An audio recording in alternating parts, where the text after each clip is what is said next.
बिस्मिल्लाहिर्रहमानिर्रहीम, अस्सलाम वालेकुम। मैं हूं शकील कुरेजा। पाकिस्तान तहरीक-ए-इंसाफ का सुनामी इस्लामाबाद से टकरा गया है। पाकिस्तान तहरीक-ए-इंसाफ ने कर दिखाया और इस वक्त हुकूमत के लिए बहुत बड़ा झटका है ये। इसके ऊपर पूरी तफसील से बात करते हैं कि पाकिस्तान तहरीक-ए-इंसाफ ने जब इसका आगाज़ किया वहाँ से लेके आज तक सूरत हाल क्या रही। कल हमारी तरफ से तातुल आया, उसके लिए मैं माजरत खा हूँ और बामरे मजबूरी ये सारा कुछ हो रहा है।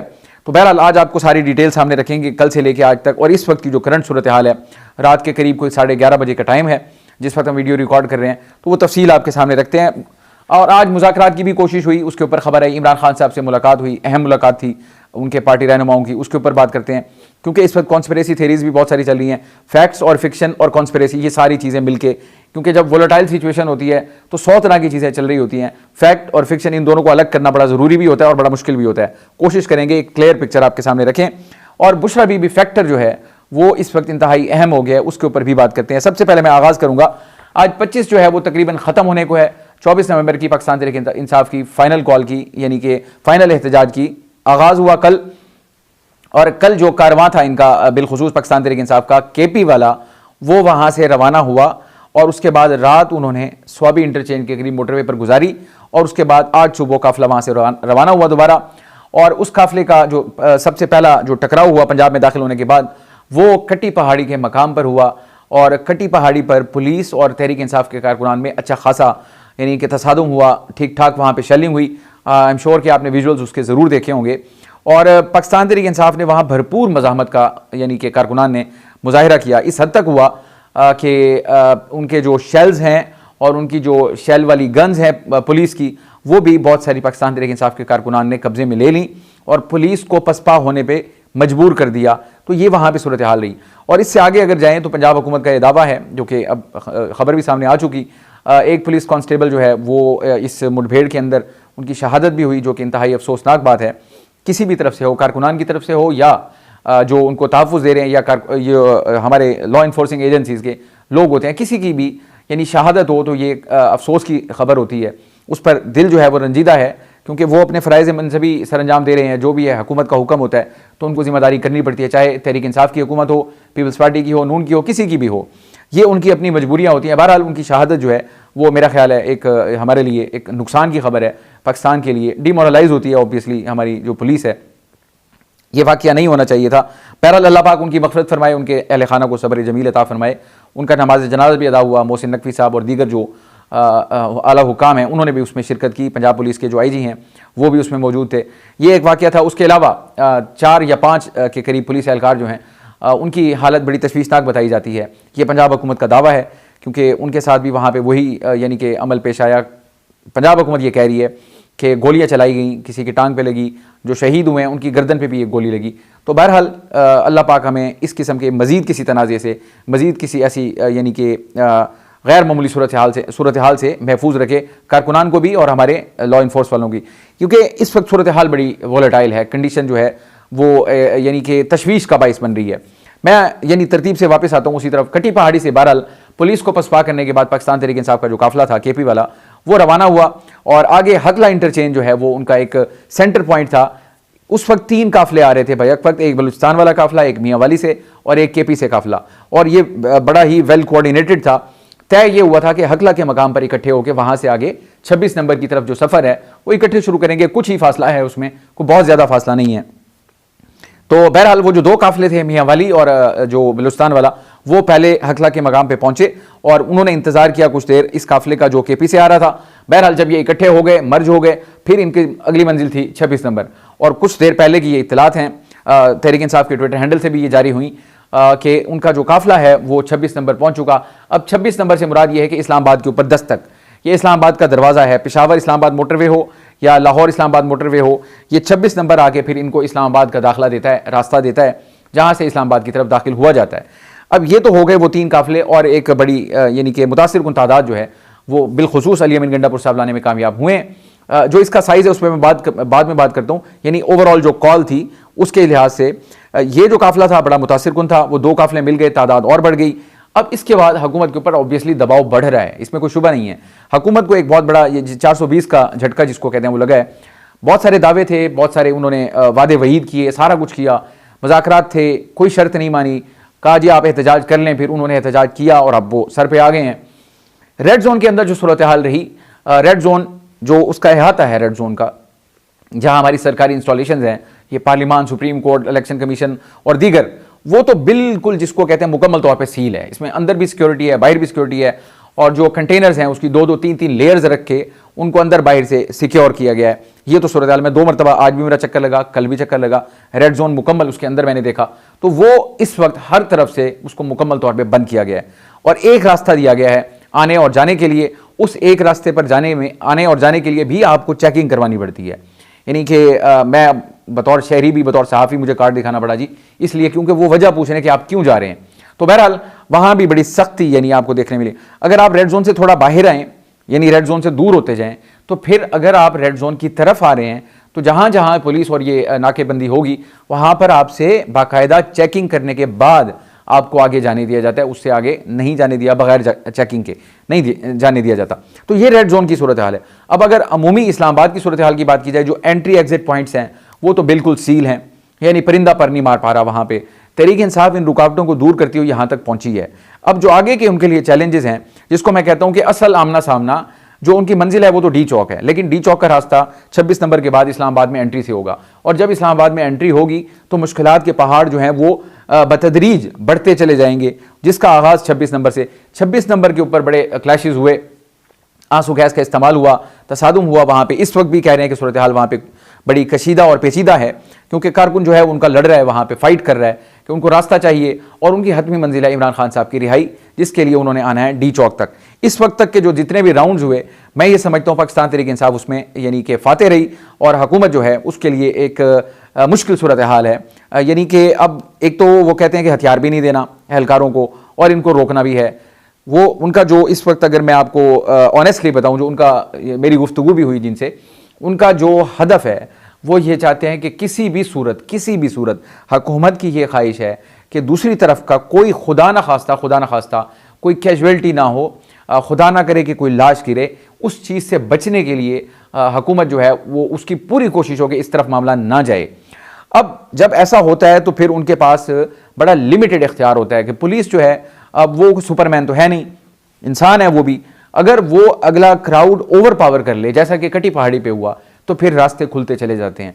इस वक्त तक की सूरत हाल जो है वो तहरीक इंसाफ अभी तक आगे है, लीड कर रही है। लीड से मुराद ये है कि वो अपनी मंजिल की तरफ गामजन है। दो ही फरीक थे, तहरीक इंसाफ कहती थी हमने आना है, और हुकूमत का मौक़िफ़ था कि इनको नहीं आने देना।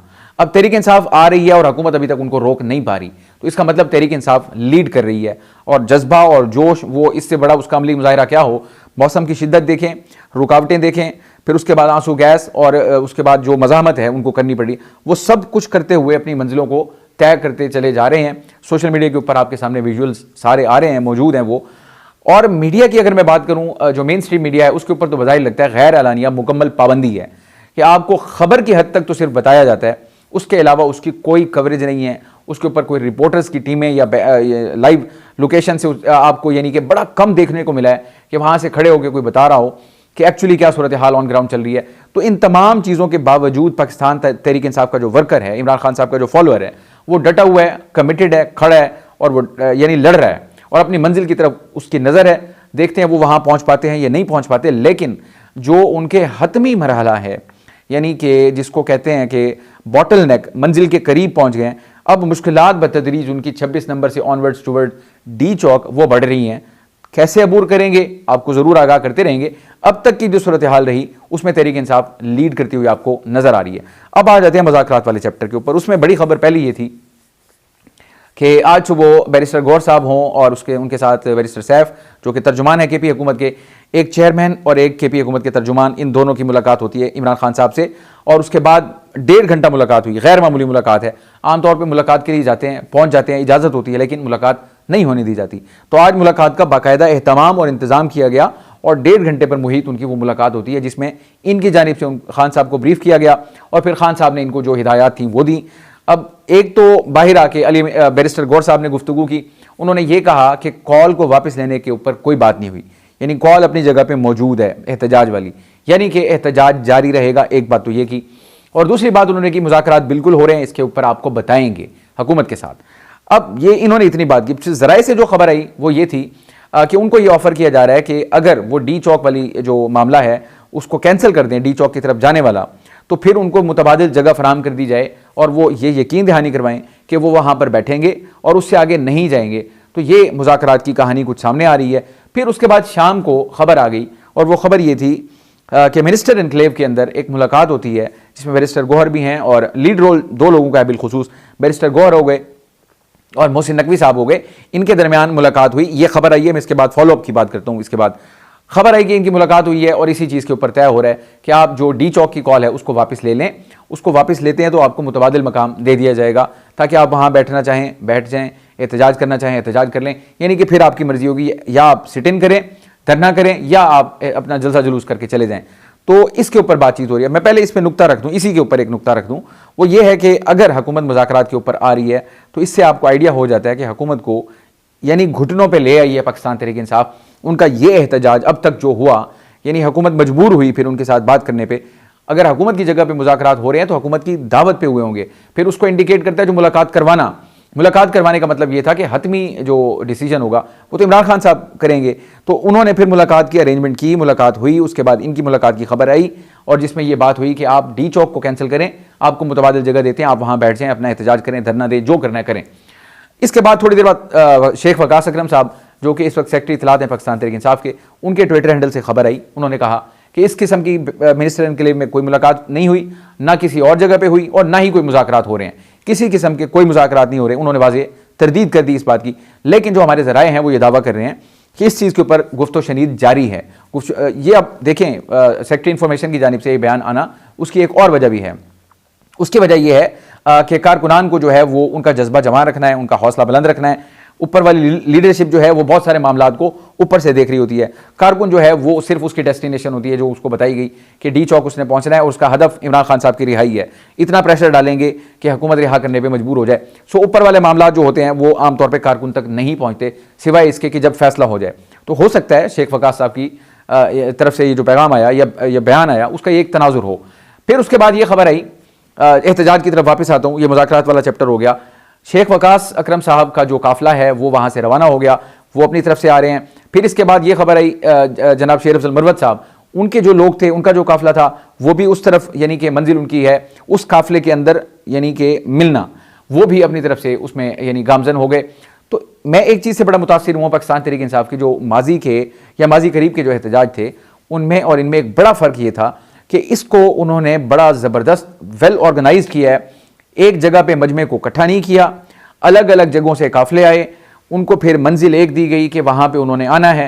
अगर वो इकट्ठे होके आएँ और क्रैकडाउन हो तो वहाँ कारकुन ज़ख्मी भी होता है, डिमोरलाइज भी होता है, डिस्पर्स भी हो जाता है। तो पुलिस को कंट्रोल करना भी ईजी हो जाता है या इंतज़ामिया को।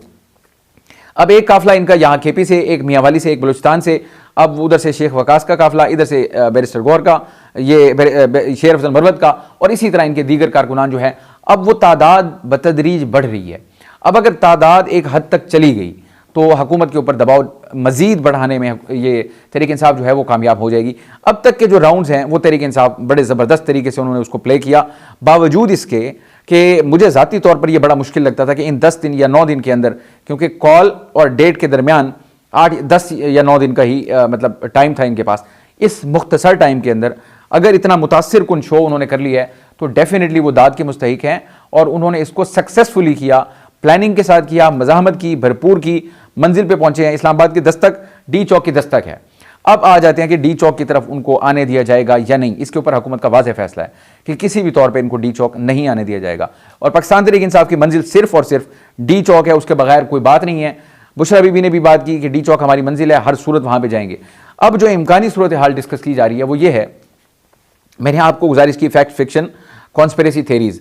अब कॉन्स्पिरेसी थेरीज ये हो रही है कि इनको डी चौक आने दिया जाए शायद। उसमें अब वजह बताई जा रही है। बुशरा बीबी फैक्टर पे मैं आता हूँ। उन्होंने 2 जगह पे खिताब किया, कल हज़ारा इंटरचेंज पे भी उनका खिताब था। उसमें उन्होंने वाज़ेह तौर पे कहा कि डी चौक हमने हर सूरत जाना है, इमरान खान को वापस लिए बगैर हम यहाँ से वापस नहीं जाएंगे, एहतजाज ख़त्म नहीं होगा।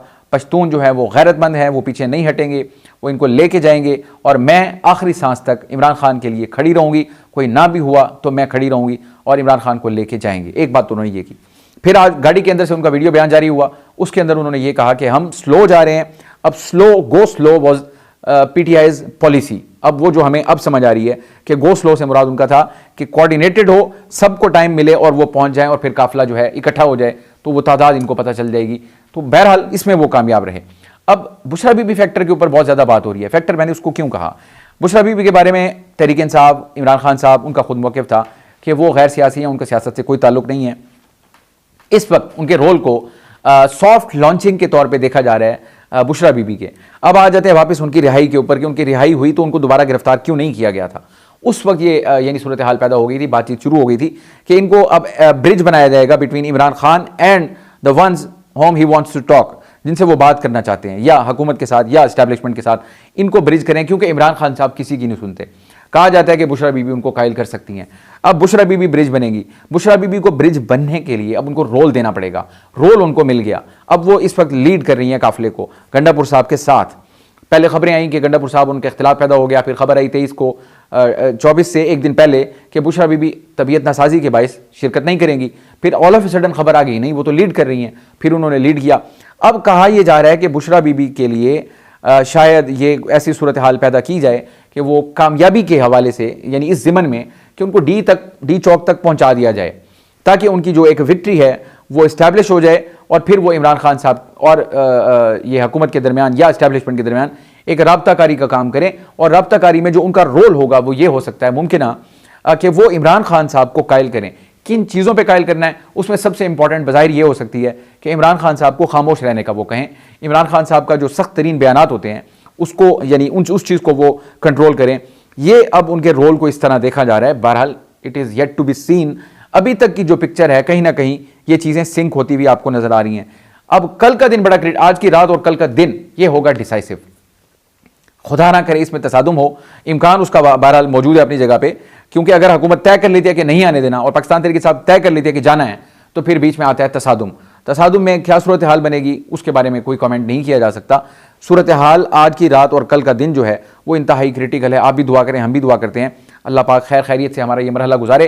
तहरीक इंसाफ के एहतजाज की जो इंटरनेशनल लेवल पे यानी कि उन्होंने ओवरसीज़ चैप्टर ने काम किया, मैं हैरान हुआ हूँ। उसके विजुअल्स मैंने देखे, चाहे वो अमेरिका में हो, चाहे वो बरतानिया में हो, चाहे वो यूरोप में हो, हर मुल्क, तकरीबन हर मुल्क के अंदर जहाँ पाकिस्तानी बसते हैं, बड़ा शदीद तरीन, भरपूर तरीन।